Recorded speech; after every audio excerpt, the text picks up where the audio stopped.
Assalamualaikum warahmatullahi wabarakatuh. Salam Pustaka Lestari, mengupas sejarah, budaya, tradisi Indonesia. Pada episode kali ini, kita menghadirkan sebuah tayangan dengan judul Pasujutan di Bumi Kartini.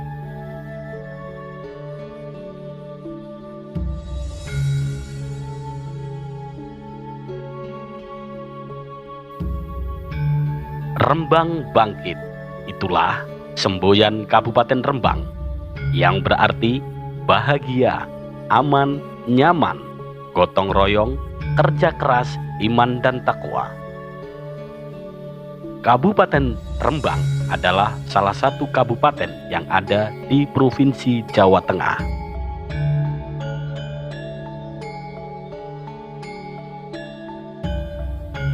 Sebelah utara Kabupaten Rembang, yakni berbatasan dengan Teluk Rembang atau Laut Jawa.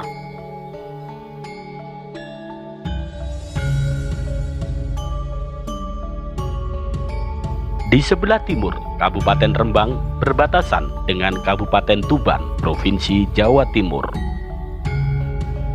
Di sebelah selatan, Kabupaten Rembang berbatasan dengan Kabupaten Blora. Serta di sebelah barat, Kabupaten Rembang berbatasan dengan Kabupaten Pati. Kabupaten Rembang berbatasan langsung dengan Provinsi Jawa Timur, sehingga menjadi gerbang sebelah timur Provinsi Jawa Tengah. Bagian selatan wilayah Kabupaten Rembang merupakan daerah perbukitan, bagian dari Pegunungan Kapur, dengan puncaknya yakni Gunung Budak. Sebagian wilayah utara terdapat perbukitan dengan puncaknya yakni Gunung Lasem dengan ketinggian kurang lebih 806 meter di atas permukaan laut. Kawasan tersebut kini dilindungi dalam cagar alam Gunung Budak.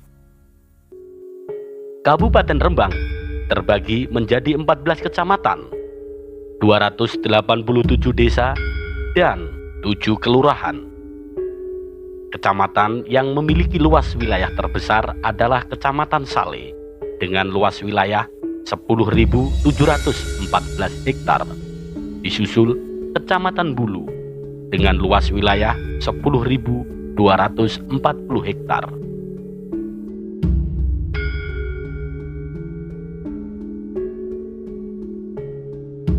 Di Kabupaten Rembang terdapat salah satu tempat bersejarah, yakni salah satunya Pasujutan Sunan Bonang. Pasujutan Sunan Bonang ini berada di Desa Bonang, Kecamatan Lasem, Kabupaten Rembang, yang letaknya 17 km di sebelah timur Kota Rembang, jurusan Surabaya.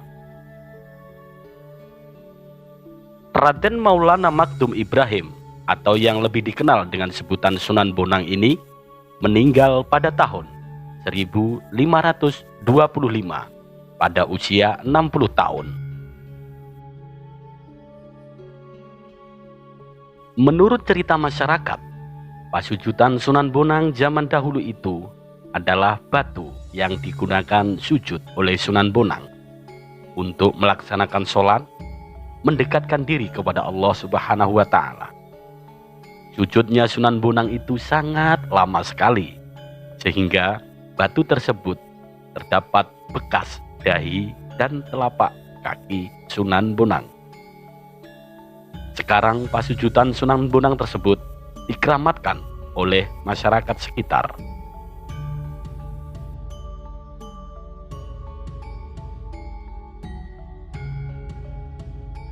Sunan Bonang adalah putra Sunan Ampel dari istri yang bernama Dewi Condrowati. Sebelumnya, Sunan Bonang menuntut ilmu atau belajar di Pasai. Setelah dari Pasai mendirikan pondok pesantren ono ing Tlatah Bonang atau dalam bahasa Indonesia disebutkan di daerah Bonang. Santri yang belajar di pesantren Sunan Bonang berasal dari berbagai penjuru Nusantara. Dalam pelaksanaan dakwahnya, Sunan Bonang mempunyai ciri, yaitu dengan cara mengubah nama-nama dewa dengan nama-nama malaikat yang dikenal di dalam ajaran agama Islam. Menurut cerita sejarah, ada 3 versi terkait cerita makam Sunan Bonang. Ada yang mengatakan bahwa makam Sunan Bonang berada di Pulau Bawean yang berada di Kabupaten Gresik. Ada lagi yang mengatakan bahwa makam Sunan Bonang terdapat di Kabupaten Tuban, Jawa Timur. Dan ada lagi yang mengatakan bahwa makam Sunan Bonang berada di Lasem, Kabupaten Rembang, Jawa Tengah.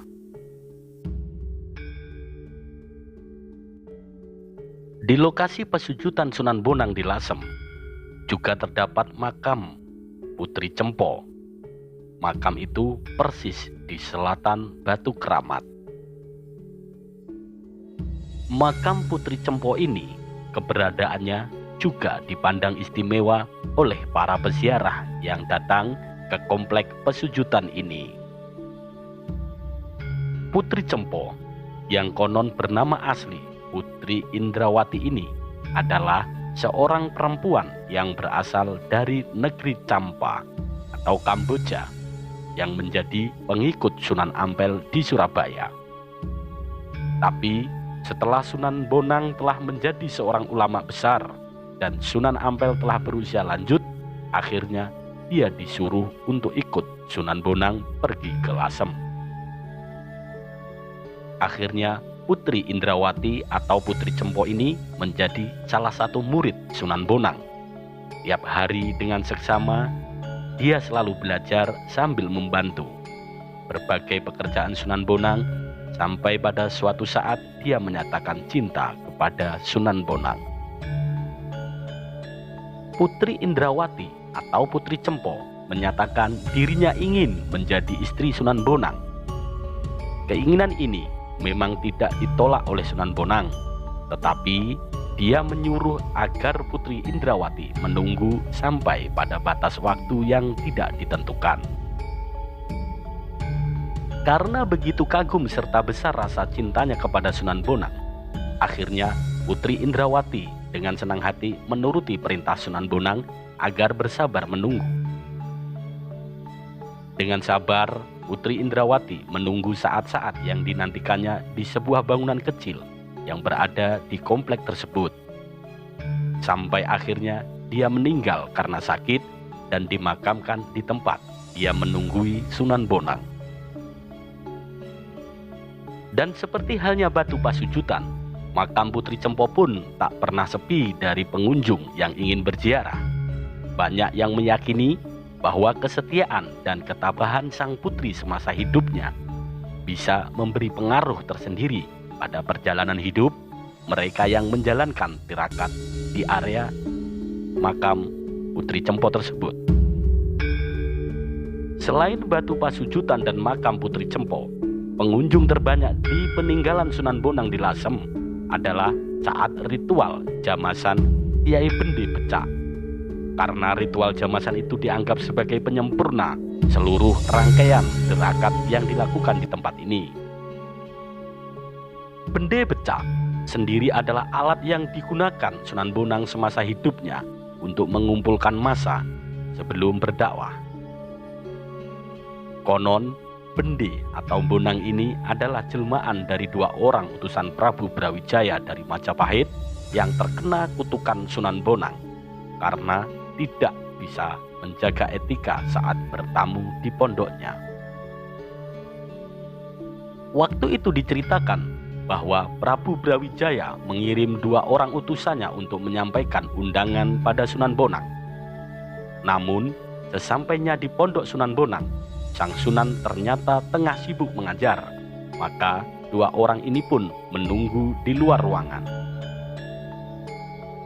Mungkin karena telah menjadi kebiasaannya atau mungkin juga karena tidak tahu etika yang harus ditaati di pesantren Sunan Bonang, kedua orang utusan tersebut dengan seenaknya saja bernyanyi-nyanyi sehingga suaranya terdengar dari dalam ruangan tempat Sunan Bonang mengajar.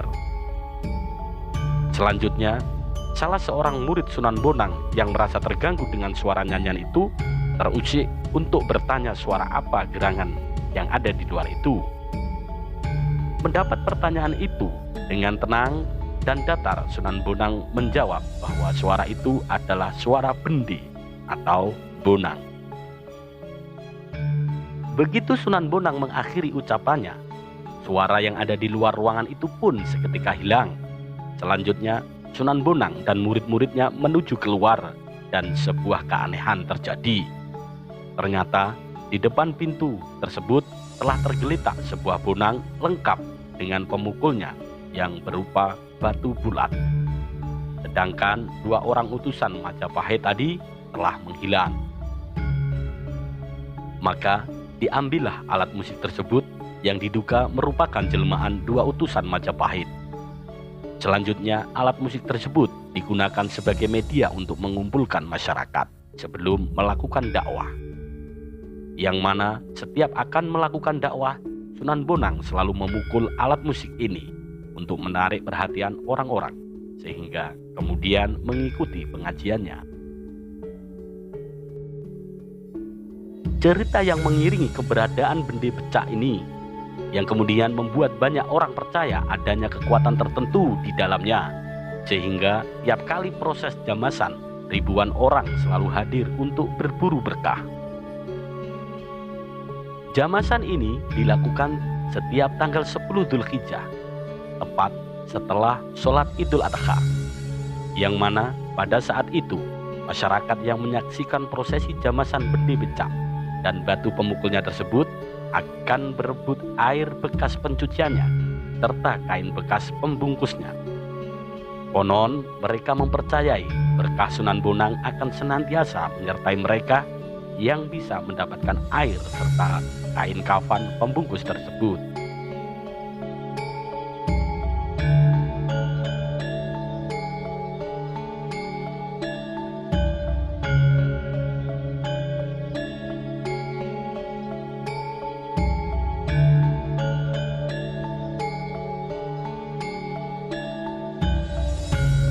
Baik sahabat Pustaka Lestari, terima kasih telah menyaksikan tayangan video tadi. Tetap semangat, jaga terus kelestarian budaya Indonesia. Wassalamualaikum warahmatullahi wabarakatuh. Salam Pustaka Lestari, mengupas sejarah, budaya, tradisi Indonesia. Indonesia lestari, Indonesia merdeka. Semangat!